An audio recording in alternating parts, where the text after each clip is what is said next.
Oh, La Habana no tiene comparación. Qué lindo su Capitolio, qué lindo su malecón. Es un cañón. Oh, La Habana tiene belleza sin par.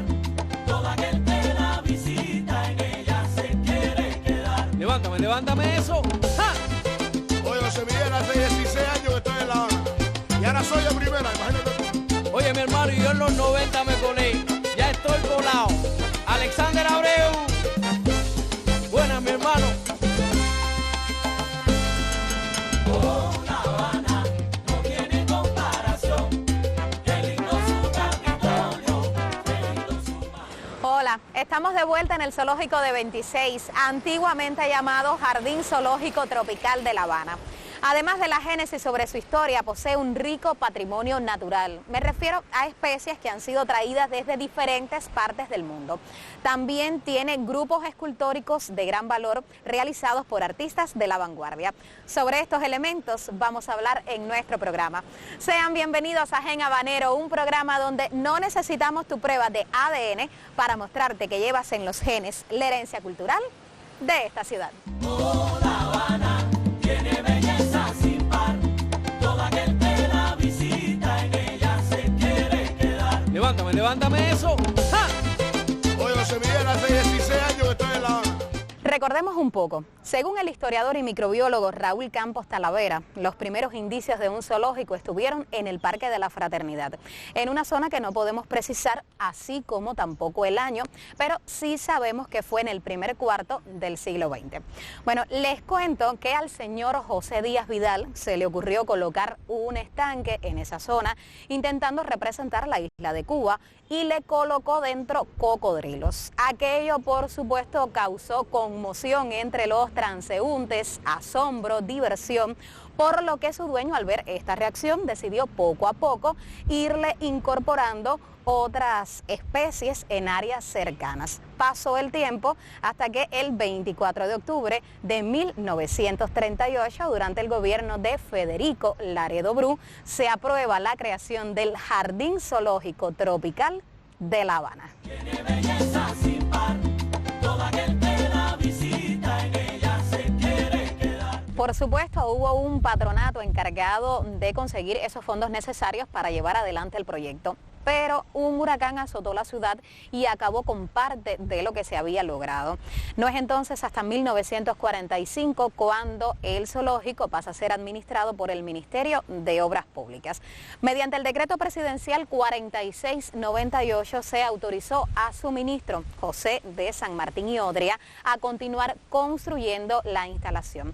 Y fíjese, fue un momento muy importante porque al fin se hizo un sistema de acueducto y alcantarillado con buena estructura. Belleza sin par. Todo aquel que la visita en ella se quiere quedar.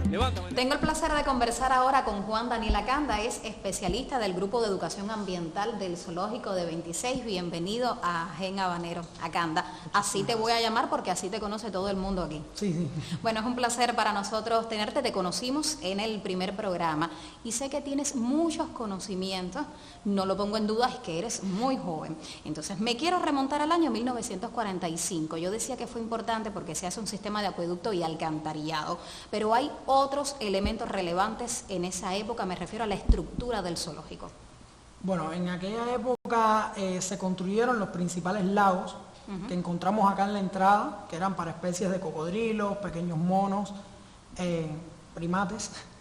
También se construyeron los fosos para osos, el foso para leones con el exhibidor de los felinos. Se construyó una pequeña mini pradera que ayudó posteriormente a la adquisición de muchísimas especies que hasta el momento no se tenían.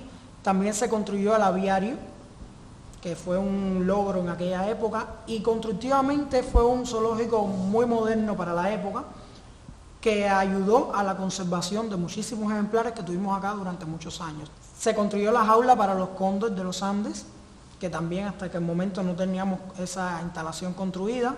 Ahora, de todo esto que me has mencionado, ¿qué se mantiene en la actualidad en funcionamiento? Sí, en la actualidad todavía contamos con ellos y recientemente la mayoría han sufrido un proceso de reparación, reconstrucción de algunas áreas. También el foso de los leones se mantiene en la actualidad, al igual que el exhibidor de los cóndor y los principales lagos que tenemos acá en la entrada. Que los vemos en la entrada. Exacto.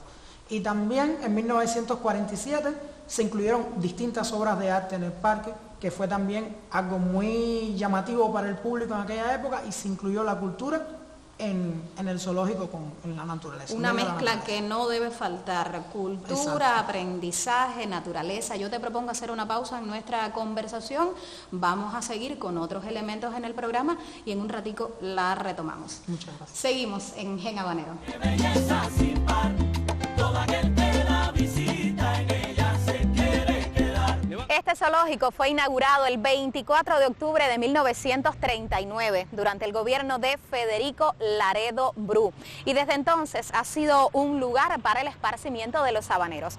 Hay un elemento que no quiero pasar por alto y es esta escultura realizada por Rita Longa y que está inspirada en una familia de venados de cola blanca. Por eso el nombre de la pieza es justamente La Familia.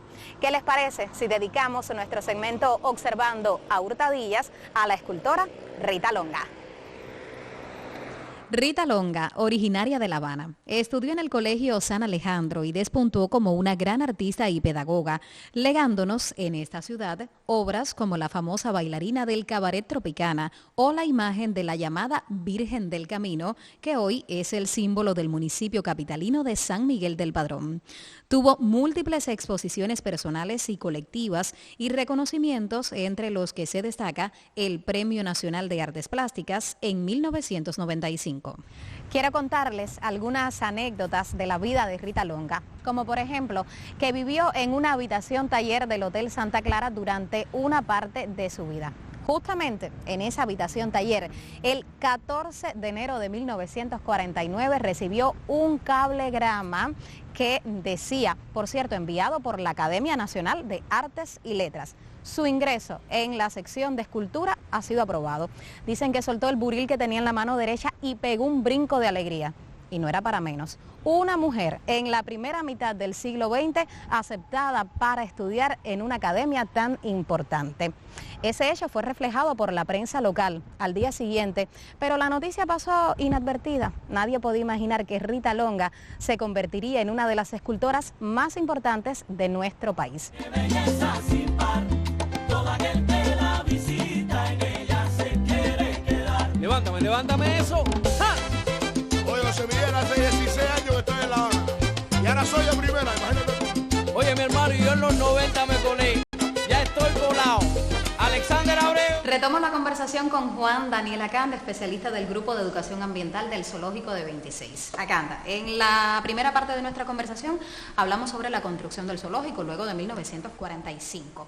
Ahora quiero centrarme en el proceso de adquisición de especies y voy a ofrecer tan solo dos números para que los televidentes tengan una idea. Por ejemplo, en 1961 existían 47 ejemplares de peces y más de 3.600 aves. Esos números en la actualidad y otros que puedas ofrecer, ¿cómo se comportan?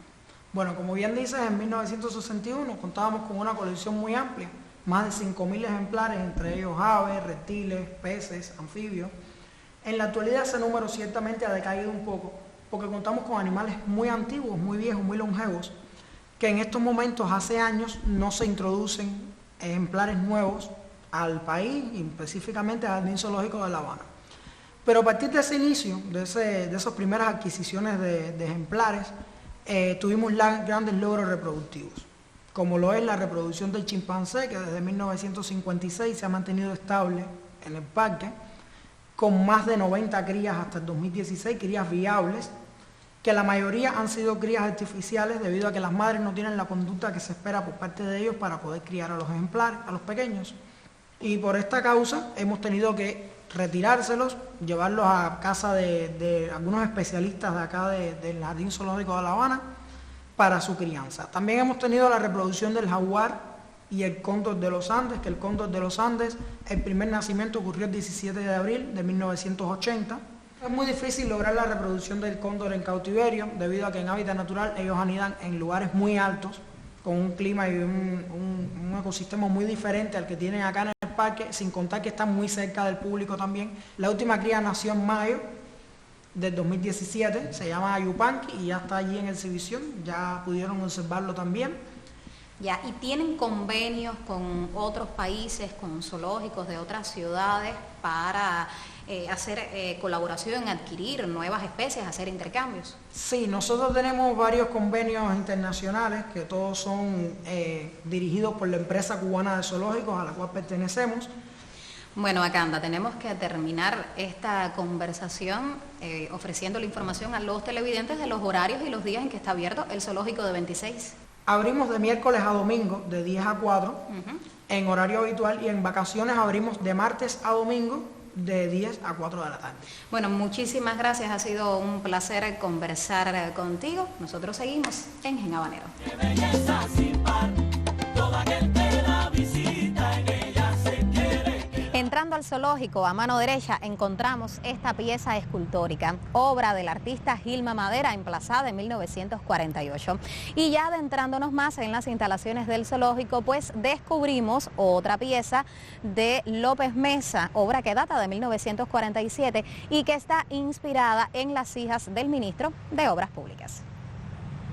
Gilma Madera, originaria de La Habana, es maestra en economía doméstica, graduada en junio de 1936. De su obra en nuestra ciudad podemos mencionar El Cristo de La Habana y el retrato de José Martí, que expuso en la Fragua Martiana en 1952, que es el Martí del Turquino y el que está a la entrada del Museo de la Revolución. Invitándolos a visitar el primer zoológico que tuvo La Habana, nos despedimos. La próxima semana regresa a descubrir Tu Gen Habanero, el programa donde llevas La Habana dentro de ti. Oh, La Habana no tiene comparación. Qué lindo su Capitolio, qué lindo su malecón. Es un cañón. Oh, La Habana tiene belleza sin par. Todo aquel que la visita en ella se quiere quedar. Levántame eso. ¡Ja! Oye, José Miguel, hace 16 años que estoy en La Habana.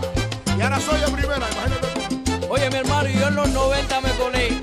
Ya estoy colado. Alexander Abreu.